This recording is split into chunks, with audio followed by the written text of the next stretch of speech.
ஹஜ் பெருநாளில் செய்ய வேண்டிய உல்ஹியா கடமையை 2ஆம் தேதிக்கு பிறகு செய்ய இயலாது. புத்த சாசன சமய மற்றும் கலாசார அலுவல்கள் அமைச்சின் அதிகாரிகளும் மகாநாயகர்களும் இது சம்பந்தமா பேச்சுவார்த்தை நடத்தி நாங்க ஒரு முடிவு தாரோம் என்று சொல்லி அவர் நேற்று பத்திரிகையாளர் மாநாட்டில் சொல்றாரு. குமார திசாநாயகிக்கு ஒரு கோரிக்கை கடிதம் உண்டு எழுதி அனுப்பியிருக்கிறேன். எங்களுக்கு அந்த உல்ஹியா கடமைகள்ல நிறைவேற்றுறதுல எந்த சரி தடங்கல்கள் ஏற்படுமா என்கிட்ட ரெண்டும் மத சம்பந்தப்பட்ட விஷயம். பௌத்த மதத்துல அவங்க எப்படி நம்புறாங்களோ அதே மாதிரி எங்கட மார்க்கத்துல நாங்க நம்பிக்கையில இருக்கிறோம். ஹஜ் பெருநாள்னா உல்ஹியான்னு சொல்லி.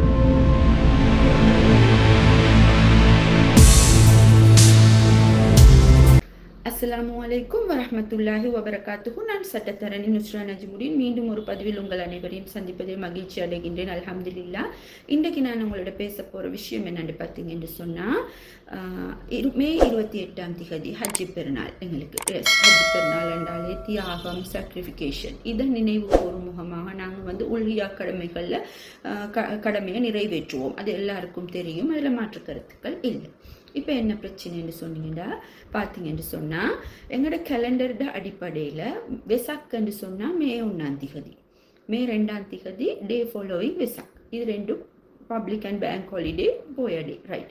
நார்மலாக எங்களுக்கு தெரியும் இந்த வெசாக் வாரங்களில் அறுப்புக்கு மதுபான கடை, இறைச்சி கடை எல்லாமே போட்டுவாங்க. ஓகே, அது பிரச்சனை இல்லை. இப்போ இதில் என்ன பிரச்சனைன்னு சொன்னால், மே 1ஆம் திகதி தொழிலாளர் தினம், அதை அரசாங்கம் கொண்டாடணும் என்றதுக்காக வேண்டி இந்த வெசாக்கை பின்தள்ளி வெசாக் வாரம் என்று சொல்லி மே 27ஆம் தேதி 2026 ஜூன் 2ஆம் திகதி வர காட்டும் வெசாக் வாரம் என்று சொல்லி கெசட் மூலமாக பிரகடனப்படுத்தி இருக்கிறாங்க.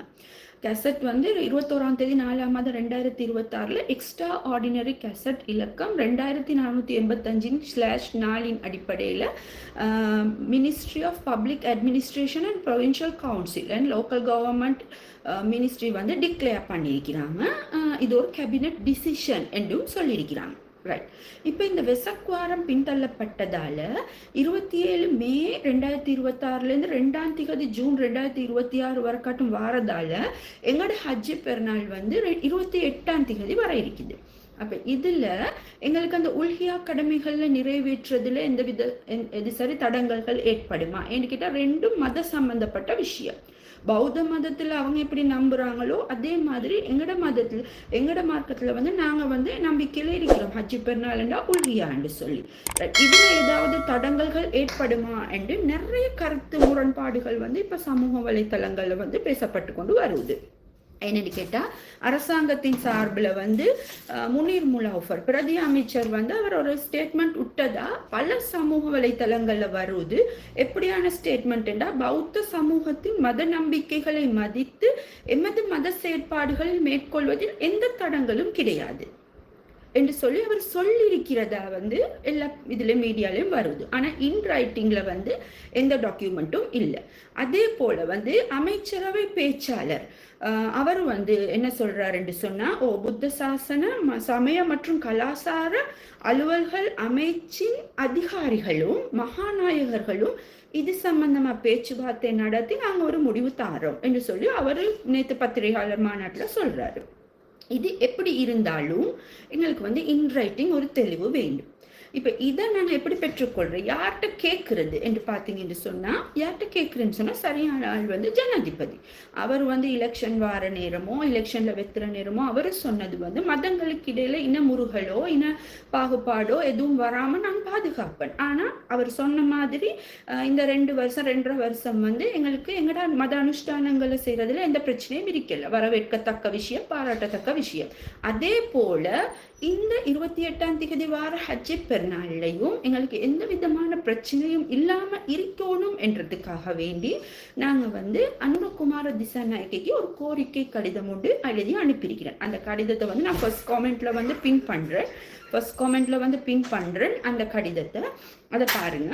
அடுத்தது அதுல கேட்டுக்கிற விஷயம் என்னன்னு கேட்டா, இந்த ஹஜ் பெருநாளும் உல்ஹியாவும் எங்கட மத பிரிக்க முடியாத மத அனுஷ்டானங்கள் உண்டு. ஆகவே நீங்க வெசாக் வாரத்தை வந்து 1ஆம் திகதியிலிருந்து நீங்க 27ஆம் திகதி மட்டும் பின் போட்டு இது பண்ணிருக்கிறீங்க. அந்த வெசாக் வாரத்துள்ளுக்கு எங்களோட ஹஜ்ஜி பெருநாள் வாரதால எங்களோட மத அனுஷ்டானங்களை மேற்கொள்ளுதல எங்களுக்கு எந்த விதமான பிரச்சனைகளும் வராம உத்தரவாதம் அளித்து எங்களுக்கு அதை வந்து ஒரு கேசட் மூலமாகவோ இல்லாட்டி சர்க்குலர் மூலமாகவோ அதற்கான வழிகாட்டுதல்களை வந்து அரசாங்க அதிகாரிகளுக்கு வழங்குமாறு நாங்கள் கோரிக்கை வச்சிருக்கிறோம்.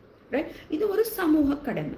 இது நாங்கள் மட்டும் இல்லை, இது எங்களை போல எத்தனையோ பேர் வந்து இது சம்பந்தமா பேசிக்கொண்டு தான் இருக்கிறாங்க. வரவேற்கத்தக்க விஷயம். ஏனென்று கேட்டா சமூகங்களுக்கிடையில முஸ்லிம்களால எந்த பிரச்சனையும் வந்துடக்கூடாது என்றதுல வந்து நாங்கள் உறுதியா இருக்கிறோம். ஆகவே ஜனாதிபதி அவர்களே இந்த கோரிக்கையை வந்து ஏற்று நீங்க இந்த முஸ்லிம் சமூகம் சார்பாக வைக்கிற இந்த கோரிக்கையை ஏற்று நீங்க வந்து சரியான ஒரு அறிவுறுத்தல், அதாவது வழிகாட்டல், இதுக்கு வந்து கேசட் மூலமாகவோ இல்லது சர்க்குலர் மூலமாகவோ வெளியிட வேண்டும் என்று தாழ்மையா முஸ்லிம் சமூகத்தின் சார்பாக வேண்டிக் கொள்கின்றேன். ரைட். இப்ப இன்னொரு விஷயம் என்னன்னு கேட்டா, வெசாக் வாரத்தை வந்து மே 1ஆம் திகதியிலிருந்து வெசாக்கை வந்து மே 1ஆம் திகதியிலிருந்து பின்படுத்தி செலிப்ரேட் பண்ற மாதிரி அது அவங்களோட மத நம்பிக்கை. ஓகே, வெசாக்கை வந்து நாங்கள் 1 மாதம் பின்படுத்தி சரி செலிப்ரேட் பண்ணிலும், பொசான்ல வந்து வெசாக்கை செலிப்ரேட் பண்ணிலும் என்றது அவங்களோட மத நம்பிக்கை. அதை பற்றி நான் பேச வரல. அதே மாதிரி எங்களுக்கு வந்து 28ஆம் திகதி அந்த ஹஜ்ஜி பெருநாளில் செய்ய வேண்டிய உல்ஹியா கடமையை 2ஆம் தேதிக்கு பிறகு செய்ய இயலாது. எங்களுக்கு அந்த டேட்லேயே தான் நாங்கள் செய்யணும். ஆகவே இதுக்காக வேண்டித்தான் தாழ்மையாக நாங்கள் வந்து முஸ்லிம் சமூகம் சார்பாக இந்த கோரிக்கையை வச்சிருக்கிறோம். இதுக்கான பாசிட்டிவ் ரெஸ்பான்ஸ் வந்து அரசாங்க தரப்பிலிருந்து வெளியிடப்பட வேண்டும் என்று தாழ்மையுடன் கேட்டு மீண்டும் ஒரு பதிவில் சந்திக்கும் வரை அஸ்ஸலாமு அலைக்கும் வரஹ்மத்துல்லாஹி வபரகாத்துஹு.